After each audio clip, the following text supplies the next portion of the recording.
कभी सोचा है कि कानून में सिर्फ एक शब्द का मतलब बदलने से पूरे मामले का नतीजा कैसे पलट सकता है? देखिए, कानूनी दस्तावेजों में ना हर एक शब्द का अपना वजन होता है और उसका सही मतलब समझना ही समझिए कि न्याय की ओर पहला कदम है। तो चलिए, आज इसी सवाल के इर्द गिर्द घूमती एक बड़ी ही दिलचस्प कहानी को समझते हैं और साथ ही कानून के एक बहुत ही जरूरी पहलू को भी जानेंगे। ये कहानी शुरू होती है झारखंड के एक छोटे से शहर की जिला अदालत से। एक बड़ा ही दिलचस्प मामला चल रहा था और कोर्ट में बैठे ज्यादातर लोगों को कुछ समझ ही नहीं आ रहा था कि जज साहब आखिर किस शब्द का क्या मतलब बता रहे हैं। वैसे देखने में मामला बिल्कुल सीधा साधा लग रहा था। एक व्यक्ति था जिसने एक संस्था के खिलाफ शिकायत दर्ज कराई थी। पर असली उलझन तो तब शुरू हुई जब इस केस की परतें खुलनी शुरू हुई। बहस चल रही थी और तभी संस्था के वकील ने एक बड़ी, कह सकते हैं, चालाकी भरी दलील पेश की।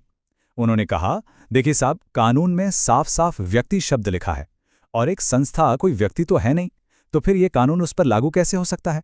अब ये सुनते ही कोर्ट में जो लोग बैठे थे वो थोड़े कंफ्यूज हो गए। बात तो सही लग रही थी, एक संस्था कोई जीता जागता इंसान कैसे हो सकती है? तो क्या सच में मामला यहीं खत्म हो जाएगा? अब पूरा का पूरा मामला सिर्फ एक शब्द पर आकर अटक गया, व्यक्ति। इस शब्द का असली मतलब क्या है, यही सबसे बड़ा सवाल बन गया था।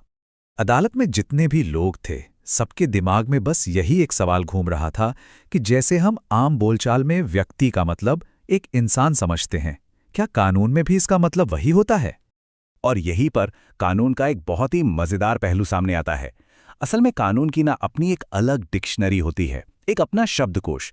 ऐसा इसलिए ताकि पूरे देश में कानून को एक ही तरीके से समझा जाए, एक ही तरह से लागू किया जाए और कोई भी शब्दों के हेरफेर का फायदा उठाकर बच ना सके। उसी समय अदालत में डब्ल्यू दास नाम के एक साहब भी बैठे थे। वो अक्सर लोगों को कानून की ऐसी मुश्किल बातें बड़ी आसान भाषा में समझाते थे।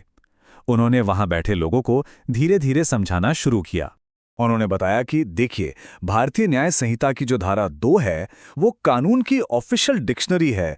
ये धारा हमें सिर्फ व्यक्ति का ही नहीं बल्कि जानवर, दस्तावेज, चल संपत्ति जैसे कई आम लगने वाले शब्दों का वो कानूनी मतलब बताती है, जो शायद हम सोचते भी नहीं। अब बस यहीं से मामले का रुख पूरी तरह पलटने वाला था। जज साहब ने भी कहा कि इस बात को समझने के लिए हमें भारतीय न्याय संहिता की धारा 2 को ही देखना होगा। तो बीएनएस की धारा 2 सिर्फ एक गाइड नहीं बल्कि पूरे कानून की नींव का पत्थर है। यही वो चीज है जो पक्का करती है कि न्याय की व्याख्या किसी की मनमर्जी से नहीं बल्कि कानून में लिखे साफ साफ शब्दों के आधार पर हो। तो अब वापस आते हैं हमारे शब्द व्यक्ति पर। आम भाषा में हम यही सोचते हैं कि व्यक्ति मतलब एक आदमी या औरत, लेकिन कानून की भाषा में व्यक्ति का दायरा इससे कहीं ज्यादा बड़ा और कहीं ज्यादा व्यापक है। कानून के हिसाब से व्यक्ति शब्द के अंदर कोई भी इंसान, कोई भी कंपनी, कोई भी संस्था या कोई भी संगठन, ये सब आ सकते हैं। ये परिभाषा बिल्कुल साफ है। ये सुनते ही लोगों को पूरी बात समझ में आने लगी और फिर जज साहब ने भी अपने फैसले में यही बात कही। उन्होंने साफ किया कि धारा 2 के मुताबिक क्योंकि व्यक्ति का अर्थ इतना व्यापक है, ये कानून उस संस्था पर भी पूरी तरह से लागू होता है। और इस तरह वकील की दलील खारिज हो गई। तो इस कहानी से हमें क्या पता चलता है?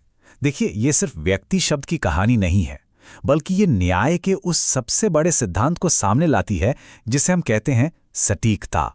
जरा सोचिए, अगर व्यक्ति की तरह चोट या धोखाधड़ी जैसे शब्दों की भी कोई साफ कानूनी परिभाषा ना हो, तो न जाने कितने अपराधी इन लूप होल्स का फायदा उठाकर बच निकलेंगे।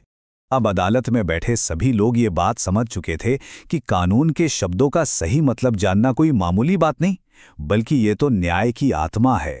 इसके बिना न्याय का पूरा ढांचा ही ढह सकता है। सुनवाई खत्म होने के बाद कुछ लोग डब्ल्यू दास के पास गए। उन्होंने कहा कि आज उन्हें पहली बार समझ आया है कि भारतीय न्याय संहिता की ये धारा 2 असल में इतनी जरूरी क्यों है। इस पर डब्ल्यू दास मुस्कुराए और उन्होंने एक बहुत गहरी बात कही। उन्होंने कहा कि कानून की भाषा मुश्किल लग सकती है, बिल्कुल, लेकिन अगर उसे सही तरीके से समझाया जाए तो इसे समझना किसी के लिए भी मुश्किल नहीं है। ये बात हमें सोचने पर मजबूर करती है। व्यक्ति की तरह हमारी रोजमर्रा की जिंदगी में और कौन-कौन से ऐसे शब्द हो सकते हैं, जैसे जानवर या संपत्ति, जिनका कानून की किताबों में मतलब बिल्कुल अलग हो सकता है। इस पर सोचिएगा जरूर।